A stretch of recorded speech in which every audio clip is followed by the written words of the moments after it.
Bonjour, voici les tirages défis pour la mi-avril. J'espère que ces tirages vous apporteront des outils de réflexion et de progression utiles dans la situation qu'ils décrivent. Je vous remercie de toutes les marques de soutien, d'encouragement, de gratitude que je reçois, à plus forte raison à présent que je les reçois au quotidien. Restez concentrés sur ce que vous êtes et puisez dans les outils que je mets à votre disposition. C'est ma plus belle récompense. Si vous souhaitez des éléments astrologiques sur cette mi-avril, vous pouvez écouter la vidéo de la nouvelle lune qui couvre la période actuelle jusqu'à la pleine lune. Vous pouvez aussi écouter mes tirages quotidiens puisque je développe l'astrologie du jour au début du tirage.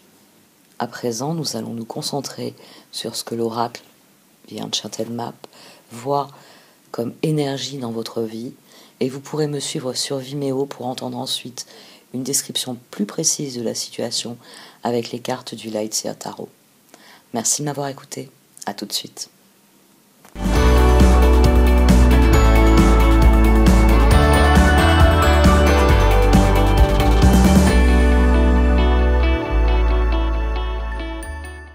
Voici donc votre tirage défi pour ce mois d'avril, amis Sagittaire. Au centre de ce tirage, vous avez la carte One Ring Circus. Votre grand défi ici, c'est de persévérer. C'est de persévérer, c'est de prendre conscience que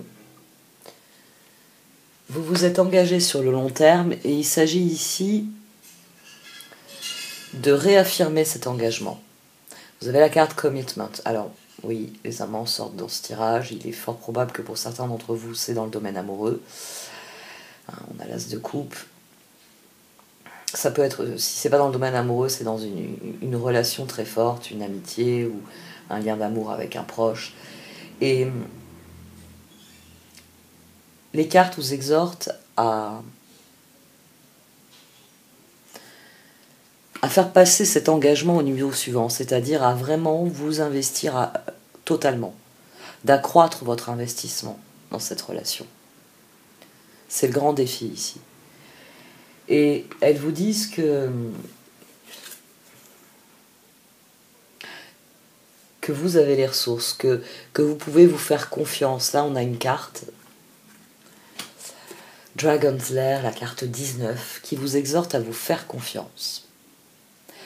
Et elle est d'autant plus intéressante dans cette dynamique qu'elle souligne que vous avez su vous construire une antre, un lieu qui n'est rien qu'à vous, dans lequel vous pouvez être vous-même. Idéalement, vous l'avez construit d'abord en vous, puis autour de vous, parce qu'idéalement, on vit dans un environnement qui nous ressemble, dans lequel on se sent en sécurité, d'où l'idée d'antre, de l'antre du dragon. Et le dragon, c'est vous. Vous n'êtes pas obligé de cohabiter avec Smaug. Vous n'êtes pas Bilbo le Hobbit qui doit se faufiler pour échapper au dragon et cohabiter tant bien que mal avec lui et surtout trouver un moyen de s'en débarrasser. Non, le dragon c'est vous ici. Vous êtes Smaug. C'est votre antre. Et la carte de conseil ici, elle vous dit que vous avez su bâtir des choses solides dans votre vie. Des choses que vous appréciez. Et elle vous exhorte à être un dragon. Parce qu'il est fort... il est normal. Il est sain de se replier dans son antre. Il est sain d'être dans une zone de confort. Mais cette carte, elle dit, la zone de confort, de temps en temps, il faut la quitter. Vous êtes un dragon. Donc il s'agit pour vous d'étendre vos territoires. Et non pas de vous concentrer sur cet îlot. On a une carte de conseil qui vous encourage à vous engager pleinement, à faire passer les choses au stade suivant, à réinvestir tout ce qui concerne votre engagement ici. Et je vous l'accorde, les cartes, alors en dessous les cartes de tarot, elles vous parlent de soleil, elles vous parlent de roue qui tourne, elles vous parlent de tas de choses. Elle parle de réussite aussi, 10 de pentacle. L'évolution va dépendre de vos décisions. L'évolution va dépendre de ce qui se passera ensuite. Parce que forcément, ici, c'est vous qui mettez de l'énergie.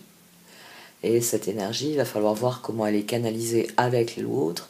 Et il va falloir voir comment, ensemble, vous la canalisez dans votre vie. Mais j'aime beaucoup la carte de Moonlight parce que c'est une carte qui parle de karma, mais qui souligne à quel point ce karma, ici, le hibou, là, dans la face cachée de la lune, c'est pour vous dire que même s'il y a des choses qui vous sont cachées, c'est des choses que vous pouvez apprivoiser, que vous pouvez découvrir. Et que votre karma va vous ressembler, et que donc plus vos intentions seront honnêtes, plus vos intentions sont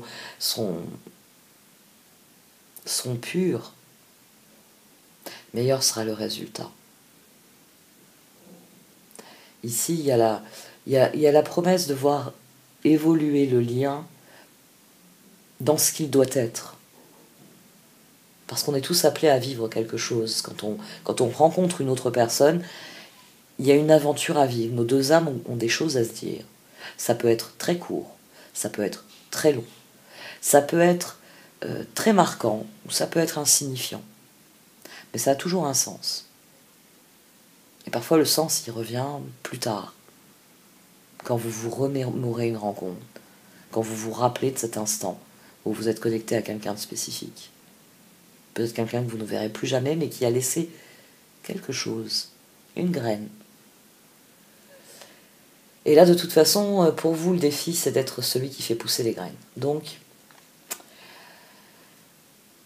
on va partir du principe que vous savez séparer le bon grain de l'ivraie et que vous allez semer du bon grain.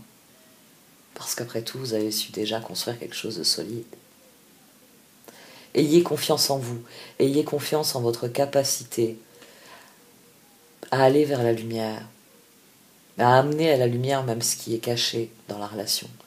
Vraiment vous épanouir dans cette relation, vraiment bénéficier de ce qu'elle est là, de ce qu'elle vous apporte, de ce qu'elle peut vous apporter. C'est un excellent tirage. Le tarot est beaucoup plus optimiste que cette note un peu plus équivoque de Moonlight. Bon, je vais arrêter là pour cette partie du tirage. Pour ceux qui le désirent, vous pouvez me suivre sur Vimeo. Merci de m'avoir écouté. Vous pouvez aussi liker, commenter ou partager cette vidéo. Au revoir.